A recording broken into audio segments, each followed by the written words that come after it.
Hey folks, Dr. Leah here, veterinarian and host of this podcast, Vet It Out. This episode, our ninth, is kind of a big deal because it was this time last year when we officially went full send, completely committing to this educational project about everything animal. And I'll always be reminded of this annual milestone because it coincides with a very special honorary day for my beloved profession. Every April, the last Saturday of the month, is World Veterinary Day. This was established in the year of 2000 by the World Veterinary Association to acknowledge this vital role that the veterinary community plays when it comes to being the guardians of animal welfare, food safety, and security, and public health. Most people think of us as just animal doctors, providing vet-to-pet patient care for household, domestic animals, livestock, and wildlife. But oh, let me tell you, we do so much more. So much more. Veterinarians are the ones dedicated not only to the physical health of animals, but their overall welfare, including emotional health. That we are making sure we're treating animals with kindness, compassion, and respect. And this is whether or not we're raising them for our own companionship, sport, or consumption. Speaking of consumption, veterinarians protect the safety of our food by making sure it's free from disease. Healthy livestock means we have an adequate supply of food and that we won't get sick when we eat it, like scary illnesses that can be passed to us by eating stuff. Remember mad cow disease? It wasn't that long ago. It affects our brains if we eat contaminated tissue. And since we're talking about horrific diseases that can be spread, notice the names of some of these outbreaks we've had. Mad cow, avian or bird flu or influenza, swine flu. Yeah, they're all animals capable of spreading diseases to other animals. And therefore, we can get it spread to us. And that term is called zoonosis or zoonotic diseases, which is why veterinarians are so closely involved with public health and safety. This will always be one of my favorite examples. Did you know that when West Nile virus, a mosquito-borne disease that made it to the United States in 1999, killed a whole lot of birds, made quite a few people sick and killed them as well, was identified by a veterinarian, Dr. Tracy McNamara, a veterinary pathologist who suspected a new virus had made it into our country. And she had to push back against federal officials who had wrongly thought it was another virus that we already had in this country. Yikes. This is important. The veterinary community is important. And my beloved profession needs help. And we will absolutely get into that a little bit more. So who the heck am I? And why would anybody want to listen to me? For those who don't already know me, I am Dr. Leah Ozawicki, but nobody ever refers to me by my Polish last name professionally. Dr. Leah is the norm, and I'm okay with that. I am a self-employed hospice veterinarian, and I'm based out of Northwest Connecticut. Because I happen to be a one-woman rodeo of a practice, I don't sell any pharmaceutical products whatsoever. I don't administer any vaccinations. I have to go to the vet with my own animals to a colleague.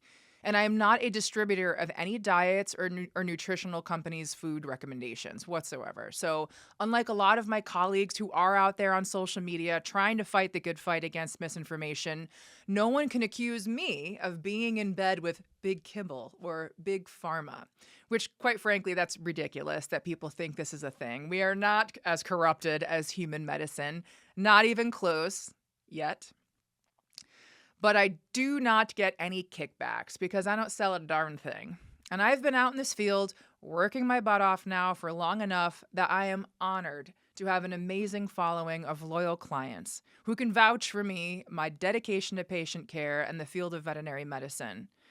And they know exactly where my heart is, my character, my nature, and what drives me. Am I perfect? Oh no, I promise not. But seriously, who is?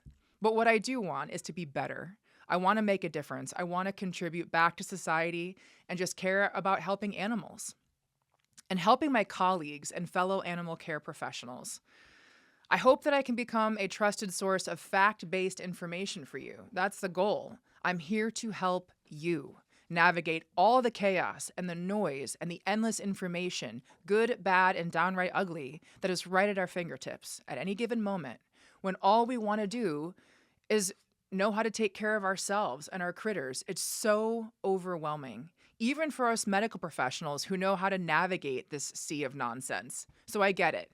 We need to talk about it, have a two-way back and forth discussion about your concerns, and be receptive to ours, because we all love animals, right? Let's vet it out. A little cheesy, but whatever. Well, okay, so a little bit more background on how I got to where I am today, which is sitting in this unfinished basement, Wayne's World style, in a house I rent because, hey, I lost my home in a divorce, with ceilings so low that my 6'4" producer smashes his poor head at least half a dozen times during a filming session, trying to be this trusted source of knowledge. I got my first job in vet med at the tender age of 18, right out of high school. And now I have over 25 years of experience in this field of veterinary medicine. And oh my gosh, that makes me feel super old. But as they say, with age comes wisdom, or at least we freaking hope so. But one thing is for sure, I have had a front row seat to all these changes my beloved profession has gone through since I did start my career.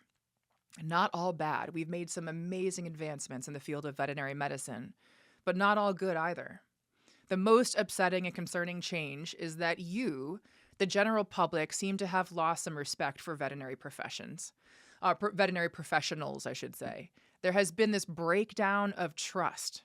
Our motivation, our intentions as we dedicate our lives to helping animals is being questioned. And I have got to understand why. Why has this happened? And more importantly, I want to fix this. We need to be solution-oriented. Veterinarians are some of the most insanely intelligent, dedicated, empathetic, animal-obsessed humans I've ever met. Like, ridiculous when it comes to critters. And I'm so proud to be a member of this profession. And it's literally painful for me to see my colleagues suffering. Hating on vets is hurting pets. We talked about World Veterinary Day, the vital roles we play when it comes to our pets, the food on our plates, the prevention of disease, the health of this shared ecosystem, the planet depends on all of us animal lovers working together. We are on the same team. We are not going to accomplish a bit of good without unity. We are all here, be babbling away at you listening, because we all love animals, right? And I promise you, first and foremost, no one in their right mind goes to veterinary school to get rich or because they hate animals. Seriously, veterinary school and the hardcore college work that's required to get there, the sheer amount of animal feces we've all had to clean up in order to even have our applications to veterinary school considered, it is brutal. And I mean, they use this analogy freshman year of veterinary school that going through your coursework was like trying to drink out of a fire hose on full blast. And that was in regard to the insane volume and intensity of the coursework that's just flying at us. Isn't that a fun visual? And we pay out our eyeballs for it because advanced education in this country has become unsustainably expensive in our capitalist society, with student loans carrying the highest interest rates of most, if not all of the loans we're carrying, like car loans, mortgages, business loans. So how do we get ahead? So this question that's keeping me awake at night is why people are so mad at us. What did we do wrong within this industry to have people question our dedication to helping animals? And then, since veterinarians are some pretty badass problem solvers by nature, how do we fix this? What is the solution? Thanks to social media, I've unfortunately seen on a pretty much a daily basis just how angry y'all folks are at veterinarians and why. In order to fix something, we must first identify the problem. And I see you. I hear you loud and clear. The main reason why everybody seems so mad, it's the cost. Money. The root of all evil, quite literally. I'll be honest, veterinary care is also expensive for us veterinarians trying to take good care of our own critters. Yeah, do we get a little bit of a discount and we're blessed with some knowledge that helps us get ahead? Sure. But have you seen my 2 golden retrievers? Even though they were both free to a good veterinary care home, Willow is an absolute genetic mutation. I adore her. She is freaking so cute and sassy, but damn, that dog has been expensive because she has had 2 bouts of cancer, mast cell tumors specifically removed, and a late night Friday emergency at a phenomenal emergency clinic. And I'm all in around $25,000 on this dog. And for me, it is worth every penny because she has had care by highly skilled, very specialized, board certified veterinarians in fully equipped, clean, well staffed hospitals at a level of care that is comparable, if not exceeding, what I've personally experienced in the human medical field. The reality is, quality medicine is expensive. And it's expensive because, humans, greed, ruin everything. A lot of these costs are upstream, way above what veterinary pricing is actually being set. Cost of education, astronomical student loans, rent or cost to build this hospital, utilities, diagnostic equipment, medications, medical supplies, skilled staff. You get this idea, right? It costs money to be in business. Oh, and let's not forget insurance that we now have to make sure that we're carrying as much as we can because we live in a litigious society.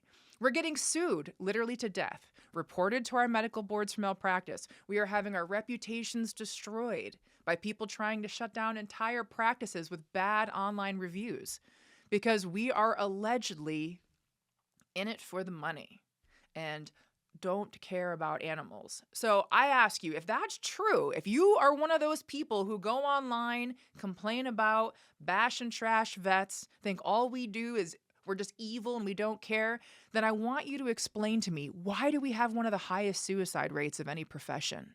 If we don't care and we are laughing all the way to the bank, why are we suffering from some scary levels of drug and alcohol abuse? And even more terrifying, that fact when we have access to controlled substances. Why are veterinarians more likely to get divorced? I have a whole bunch of failed friendships and broken family bonds in my wake, as I am, just like my colleagues, overworked, usually underpaid, and have no work-life balance. I get it. The world is a very scary place right now. It's downright awful just being a human, having half of a brain and a handful of empathy to be in our current environment. In addition to the rising cost of veterinary medicine, correlating with this all these crappy feelings a lot of folks have about us throughout my vet med journey, I've witnessed something else that I actually think is pretty cool. And that's this acknowledgement of the importance of the human-animal bond. It is wonderful. Says the spinster auntie with no kids and a small herd of animals that are truly my family unit, my world, my reason for getting out of bed in the morning.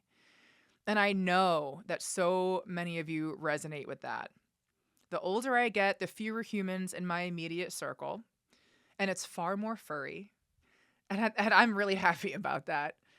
Employers are now offering pet insurance as part of a benefits package when people are looking for jobs. Bereavement leave is now considered acceptable to use on a pet. It doesn't have to be defined as a human loss. And I mean, my job as a hospice veterinarian exists today because of this human-animal bond being embraced by our society. Euthanasia used to just be part of a vet's job, and now it's a specialty service because you people love your animals so much that you are willing to pay the additional expense of having a doctor drive on out to your home to honor your best friend in their final moments with a good death, which, in case you forgot, euthanasia means good death in Greek. It speaks volumes about the level of devotion and commitment people have to their animals. And I wouldn't be here today, sticking my neck out, subjecting myself to all the ugliness that exists in humanity, if it weren't for the clients, colleagues, family, and friends who encouraged me to use my big old loud, opinionated, very well-intentioned mouth to try to help more animals. And we can accomplish this via education, evidence-based, fact-based, healthy, respectful discussion that is aimed at an actual solution. It's not just bitching at each other and being mad and posting bad reviews and being angry. So how do we fix this? We all know everything is too expensive, just like trying to be a comfortable human with enough food, a roof over our head, education, healthcare, you name it. A lot of us are already not making ends meet. And we are A lot of us are one bad accident or scary diagnosis away from utter financial ruin. And then you add in your pet, your emotional support animal who helps you navigate the stress of being alive. And then they get sick and they need care. And we have a whole bunch of strays, shelters are overflowing, resources are stretched thin. And so we're needing to do something about this cost, whether it's where we're educating veterinarians, the support staff, because my word, those poor people are also very underpaid and overworked. Something as simple as locking in a lower non-predatory interest rate for veterinary education, that would have a huge impact on us. And I'm sure not asking anybody to pay for my student loans. I agree to take those on, but it would just be nice to be able to pay them off without my original loans growing exponentially at rates higher than when I financed my truck or when I still had a mortgage. Make it make sense. Are we looking at people needing pet insurance in order for this to work? And all that can imply as a result of how capitalism and greed has worked out in the vet med or in the human medicine world? Do we subsidize basic care like spay neuters, initial rabies, dewormings, what I think is important medical necessities? Also must include end of life care when we can't take care of them anymore. I did have a viewer who called me a communist for suggesting paying for these basic veterinary care essentials with taxpayer dollars. And I have some very disappointing news for you, person, about how we currently pay for animal control officers and shelters and the care of all these animals who are ending up there. Like it or not, population control is necessary in order to control costs, which you are already covering with your taxpayer dollars. And subsequently, if we got on top of population control, we can have the greatest impact on animal welfare, which is always the goal. The fewer numbers of animals that need homes that are currently unavailable, the better. Spay, neuter, everything. So, you might be asking, how can I help? For those of you who see the value of what we do in this veterinary field and are grateful to our dedication, tell us, please. I can't express enough just how hard our jobs can be, how a few kind words, some gratitude can literally save us. Because a lot of my colleagues are one bad case, one bad review away from terminating their life. And it's terrifying. This is actually my third attempt at recording this episode because my first shot, I found out that the weekend that I was doing it, I was overwhelmed, lots of emergencies, really stressed. And then afterwards, I found out that a colleague was literally committing suicide while I was recording. A mother that was 41 years old of 2 children. And then that week I was continuing to be overwhelmed, and I had rescue organizations in my community wanting to dox a veterinary clinic because they were unhappy about how things were handled with a pregnant unspayed cat. That was pretty late term. And I just realized I wasn't getting my message across. It wasn't resonating. I wasn't doing a good job of conveying to you, the public, how much trouble we're in. And if we can't protect and support the veterinary community, animals are going to suffer the consequences. So make sure you write a good review, counter the bad ones. If you do have a problem, then say something. Not to the general public. Don't go on social media and be an absolute keyboard cowboy. Approach management. Reach out to the veterinarian you worked with. If you have questions, try to seek an answer before jumping to a conclusion. And then for the people who do support us, if you hear somebody complaining about the cost of veterinary care, a simple, hey, I'm sorry that you're going through this, but did you know that veterinarians are struggling to make ends meet? There's a lot of talk about corporate medicine and private equity coming in and buying up independently owned hospitals. This might be an unpopular take, but that opportunity was created by you, by people suing us, by people complaining. My senior year of veterinary school, they told me it wasn't a matter of if I got reported to my medical malpractice boards, but when. Oh my God, I just dedicated a decade of my life to train, to help animals. And I hadn't even gotten my license yet. And I was told I was going to get sued. And I already was having trouble sleeping about it. Why are we doing this? Where did we go wrong? So, the more you complain, the more that people come at the veterinary community, the more opportunity for small privately owned practices to have to throw in the towel and sell to the big dogs. And not all big corporate hospitals are bad. They actually started out with a lot of really great intentions by offering low-cost care. Because guess what? Demand will drive supply. And the general public wanted cheaper, more affordable, quick, easy access to veterinary care. And man, did that pendulum swing in the other direction. So understand the role that the public is playing in making the veterinary career or profession not very sexy to people who had once upon a time thought about going into vet med. So we're having people who are not maybe as intelligent, not as motivated, not as dedicated to, like, I mean, there's some veterinarians that are insane with what they commit and the sacrifices that they make to helping animals. And, you know, I'm just kind of seeing a little bit more of a laissez-faire approach. And this is not the direction we want to go in. We want more skilled practitioners. We want people who are very competent. We want those of us who have client communication skills to do a better job explaining the value behind our services and giving you more comfort and confidence in the care that you're receiving for your beloved animals. So please push back against the negativity, stand up for veterinarians, make sure you say something nice, especially to the support staff, because man, I can't stress this enough. The worst job I have ever had in the field of veterinary medicine, and I've filled almost every role, are those poor people at the front desk, the receptionist, bearing the brunt of the public's anger and frustration and chaos and like triaging all the emergencies. And they usually are one of the lowest paid members of a hospital staff. So bear in mind, just be nice. We're all upset and stressed out and lashing out and taking things out on people. Just stop. So let's talk a little bit more about what we're going to do here with this project. Education is key. And I want to start having a back and forth discussion. So as I said, I've been scrounging through social media posts, seeing all the anger and frustration, trying to pick apart, okay, well, here's some issues. This is what we might be able to fix.